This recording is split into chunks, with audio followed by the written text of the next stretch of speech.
I'm very pleased to announce that my newest book, Mysteries of Canada Volume 5, is now available in paperback, ebook, and audiobook format.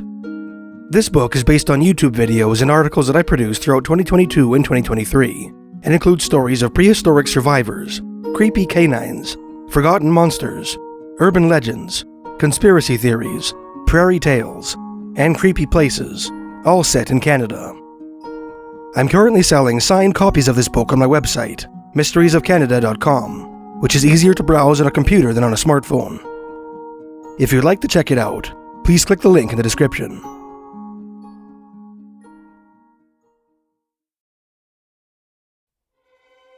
Around the same time as the excitement in Labrador, a series of strange events swirled around the inlet of Port San Juan on southwestern Vancouver Island, the site of present-day Port Renfrew, BC.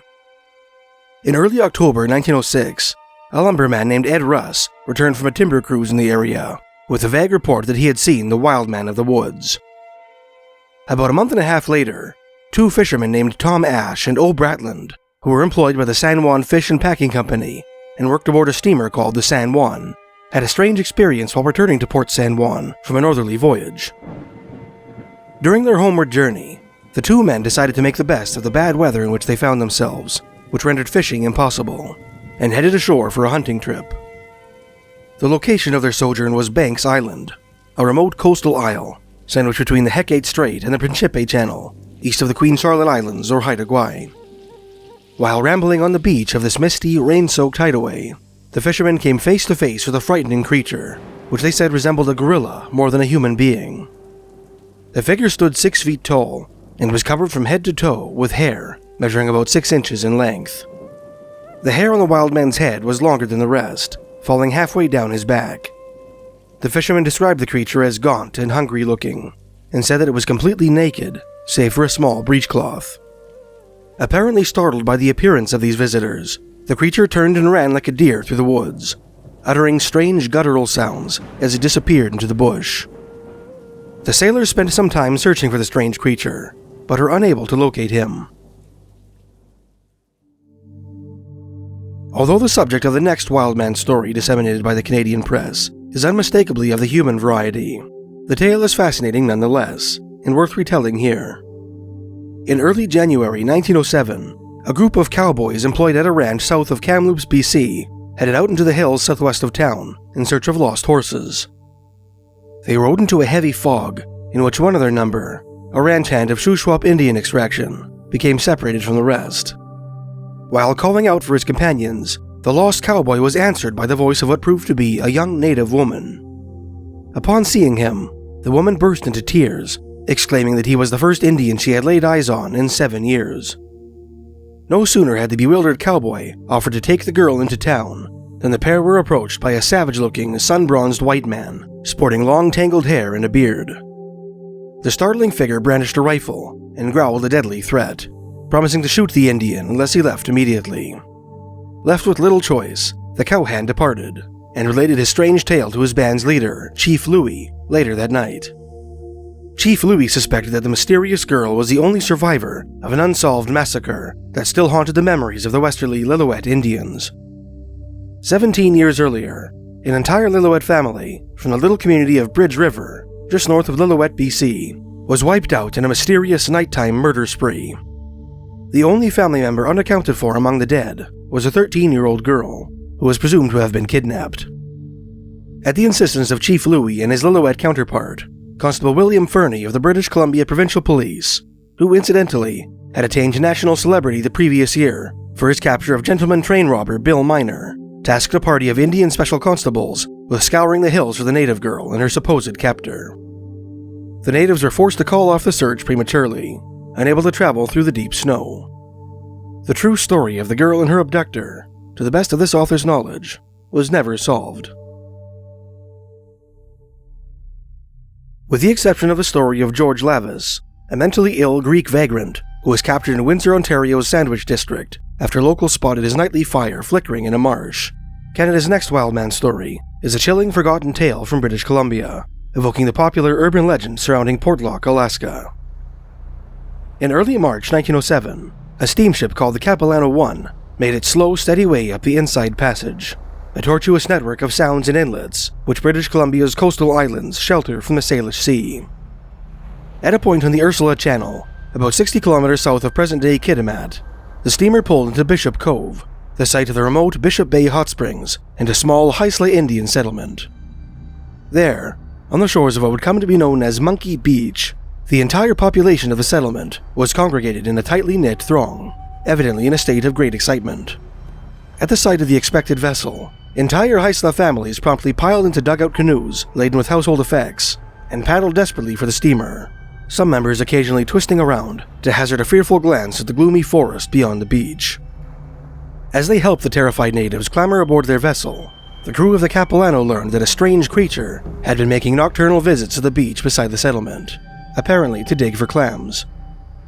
While going about its nightly errands, the creature let out the occasional howl, which unearthly sounds first alerted the villagers to its presence. Those who saw the creature described it as a monkey-like wild man covered with long hair, with a height of about 5 feet. The Indians say they had tried to shoot it, but failed, declared an article in a Vancouver newspaper, which further increased their superstitious fears. The officers of the vessel heard some animals howling along the shore that night, but are not prepared to swear that it was the voice of the midnight visitor who so frightened the Indians. In the midst of a couple brief allusions to a naked spear fisherman spotted at a creek in Sauk Country at the southwestern end of Vancouver Island, papers across Canada ran with a story debunking one of the theories as to the nature of the Vancouver Island Wildman, namely that the creature was really an eccentric German recluse named John First. A December 1907 article in a Vancouver newspaper explained how a lumberman named F. Muller, while scouting for quality timber, stumbled upon a human skeleton partly embedded in the earth. Muller's grisly discovery was made in the deep woods above Sproat Lake, which begins about 14 kilometers southwest of Horn Lake. Muller reported his find to Chief Constable Charles Augustus Gus Cox of the British Columbia Provincial Police, who promptly investigated the scene. Cox recovered several personal effects near the body, which he instantly recognized as the property of his former acquaintance, John First, a one-time resident of Port Alberni. First had worked on the island as a surveyor, and had often confided in his colleagues that he longed for a lifestyle secure from the wiles of the fairer sex. He feared that a certain woman he had known in Germany, whose charms he was helpless to resist, would track him to Canada and drag him to the altar expressly for the purpose of shearing him of his wealth. The German eventually established a homestead on the banks of Sproat Lake, where he hoped no woman would follow him. His new abode and profusion of whiskers earned him the nickname the Sproat Lake Bear. In around 1899, First's abandoned canoe was found on the shore at a remote section of Sproat Lake. The provincial police subsequently conducted a search for the peculiar woodsman, but could find no trace of him. Some islanders began to speculate that the strange German had lost his mind completely and had taken to the bush, and that his occasional appearances to hunters and lumberjacks had spawned the legend of the Vancouver Island Wildman. As a Vancouver article put it, the known mental peculiarities of the man First, and the fact that he had an abnormal growth of beard and hair, made it easy to fit him to the descriptions that came from time to time regarding the Mowgli Wild Man. But this theory was wrong, and all the time First was supposed to be running wild over the island, whose bones were resting in the deep wilderness, where his malady had driven him to seek refuge from his kind. The mystery of the identity of the real Wild Man, concluded a piece in the Montreal Star, is consequently more baffling than ever. In December 1908, a year after the body of John First was discovered, a Vancouver Island trapper caught a fleeting glimpse of a wild man lurking near one of his snares. The creature fled with astonishing agility when he became aware of his presence. Incidentally, the sighting preceded the trapper's equally intriguing discovery of a wolverine in his trap, those animals being so rare on Vancouver Island that veteran trappers were confident they had long been extirpated. Aside from this brief report, 2.5 years elapsed without any journalistic reference to a wildman sighting in Canada, human or otherwise. The silence was finally broken in the summer of 1909, when a flurry of articles published across Western Canada chronicled a strange tale eerily evocative of the so-called Squaw Man of Kamloops, spotted by the Shuswap cowboy 2 years earlier. In July of that year, a bearded wild man dressed in buckskins began to terrorize the Lillooet Indian residents of Pemberton Meadows, a place north of present-day Pemberton, BC, not far from the resort town of Whistler. Armed with a makeshift fauchard fashioned from a pole and a sling blade, This mysterious figure stalked natives from partial concealment in the brush, sometimes throwing stones at girls who strayed too close to his hiding place.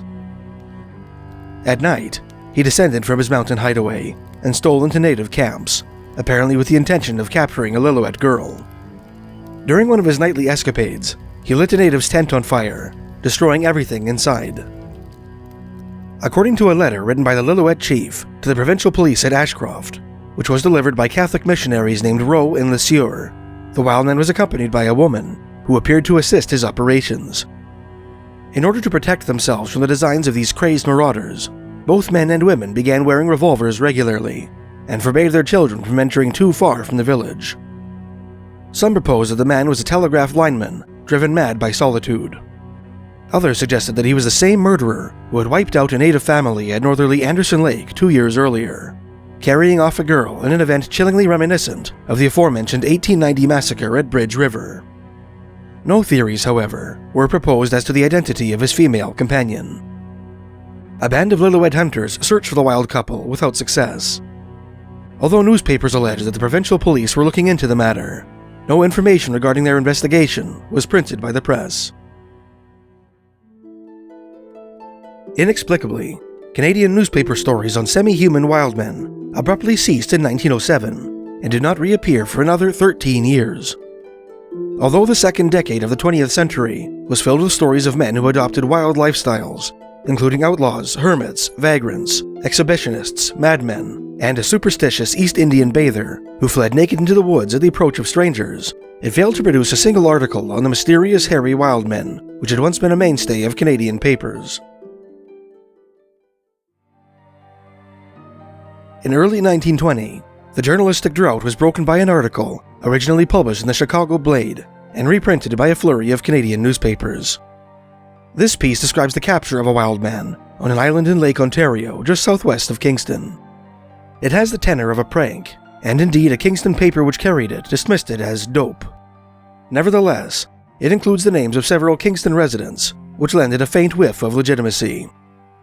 The article, which appeared in the February 28, 1920 issue of Kingston's Weekly British Whig, reads, "A startling discovery which brings back the story of Robinson Crusoe to real life was made here when a party of hunters in search of game on Amherst Island, in the Bay of Quinte, found a huge hairy man, clad only in the skins of wild animals and leaves, who was unable to utter a syllable of any language.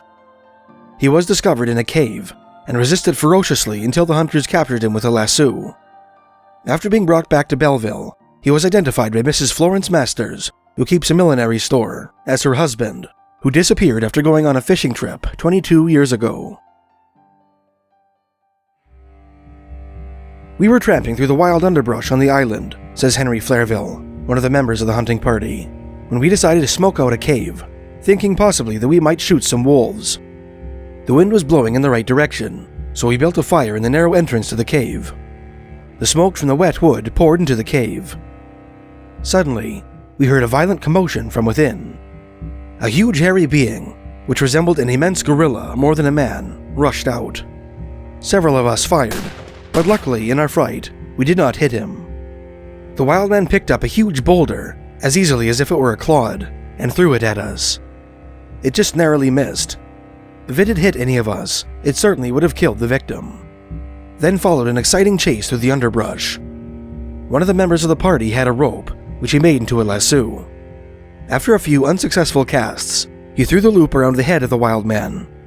I slipped up behind him with another rope and tied his arms fast to his body. Then, with the aid of several farmers living near here, we loaded him into a boat and took him to Belleville. After the wild man was brought to Belleville, he was put into a cage for safekeeping, which had formerly been occupied by a zoo gorilla. During the first night of his captivity, he uttered blood-curdling howls, which could be heard for miles around. The next morning, the residents of Belleville attempted to feed the monster. They offered him breakfast food, pie, and other dainties, at which he sniffed contemptuously. Then a large piece of raw meat was thrown into his cage. The wild man tore it into shreds with his long fingers and claw-like toes, and devoured it voraciously.